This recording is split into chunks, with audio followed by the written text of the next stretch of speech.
Nowadays, you have been camp in Goa from last several days. So, and Congress was not in power last 10 years, something like that.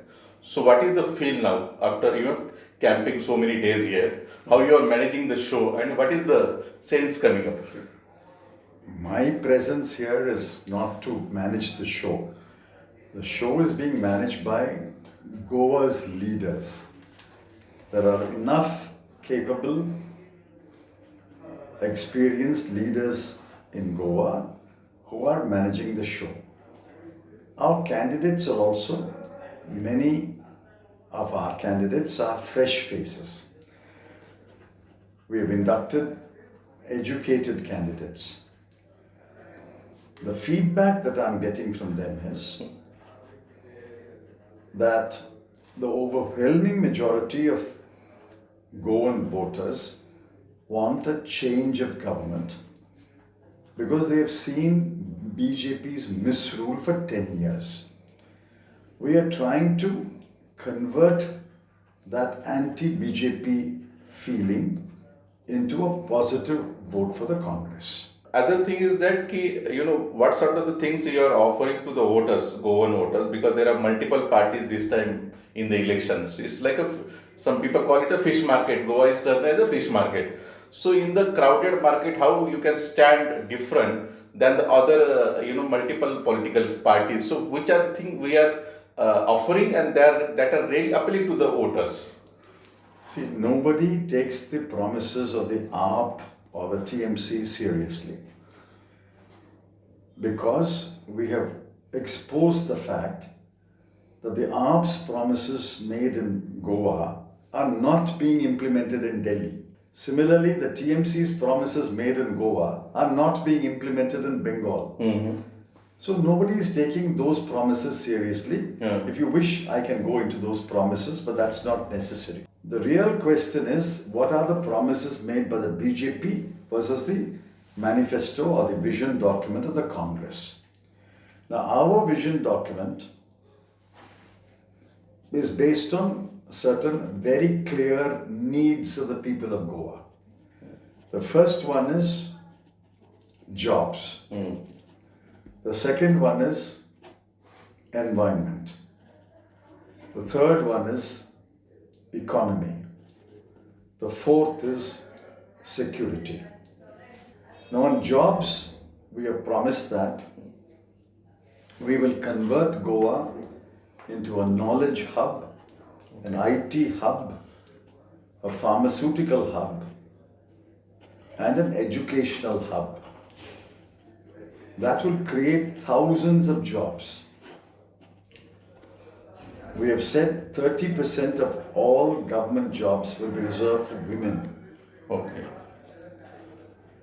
And we are promised a corpus of 500 crore in the first budget, which will be replenished from time to time to create jobs for the less educated people. Likewise, in environment, we have promised that the 3 linear projects will be scrapped. Goa will not become a coal hub. Molam Sanctuary will be preserved, and we will retrieve the 6 rivers over which the Goa government has no control today. On education, we have promised free education for the deserving students up to graduation. On the economy, we have pointed out that of the 35 states and UTs of India, in 2020, Goa has the lowest rate, -8%.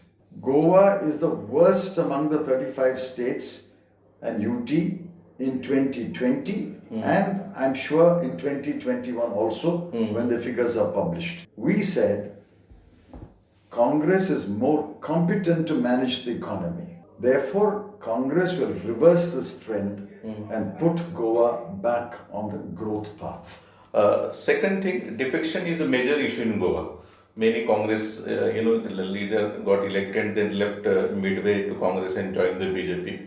So, what are the other things, to stop the defections? See, defection was a big issue.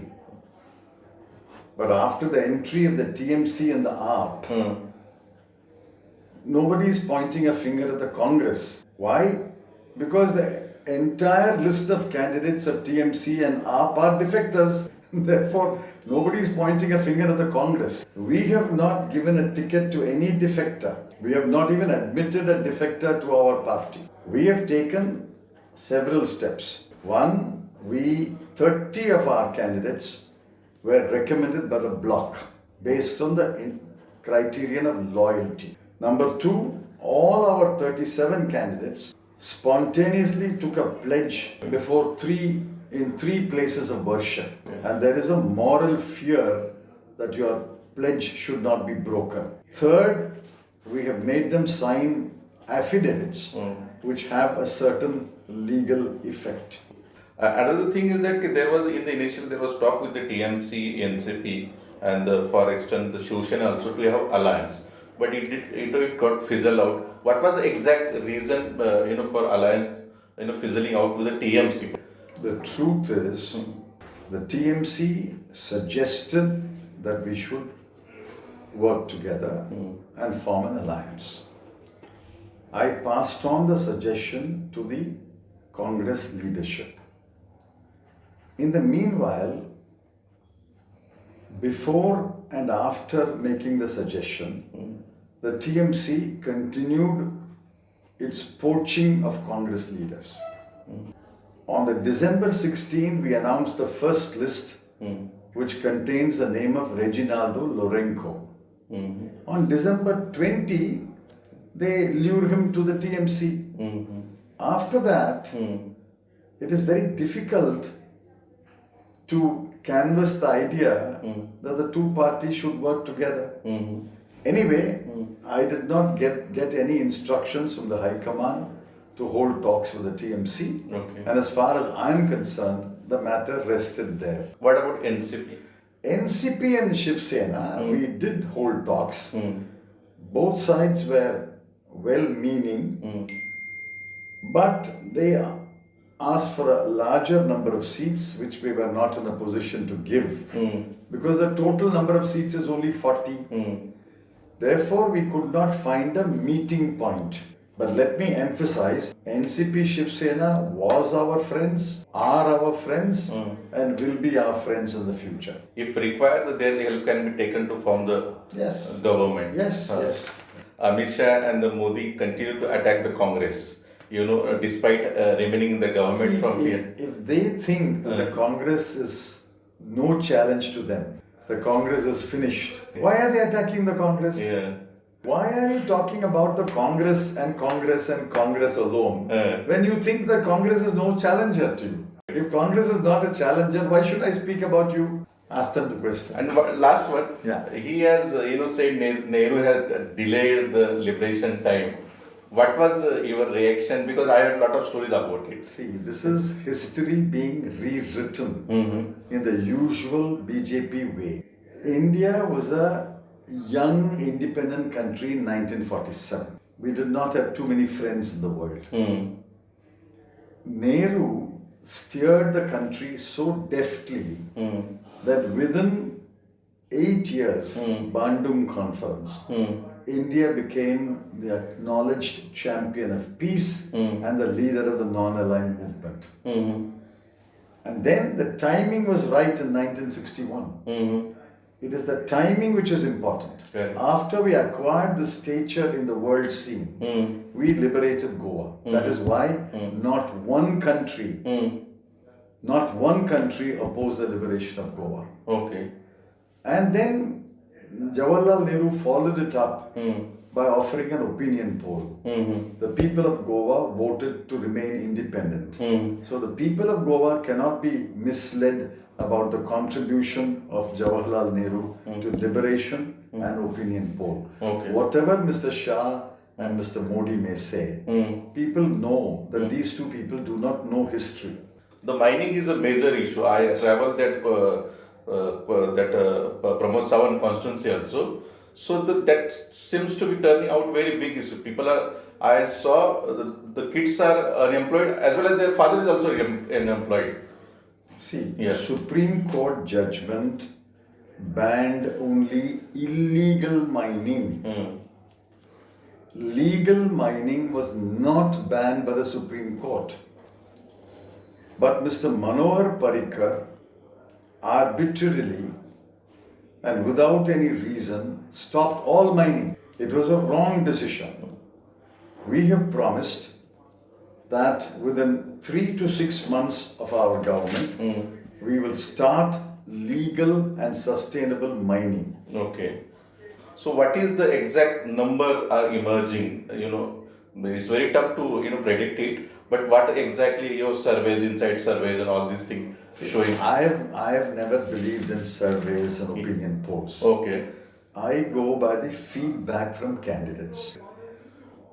Because the candidates and the workers are in the field and they know what the people are saying and talking, and from that feedback I am confident that the Congress Goa Forward Alliance will get a simple majority. Okay. I am basing it on the feedback from the candidates. Okay, fine. If you get majority or other things also. Last time 2017 also Congress was a single largest party. No, not majority. Not majority.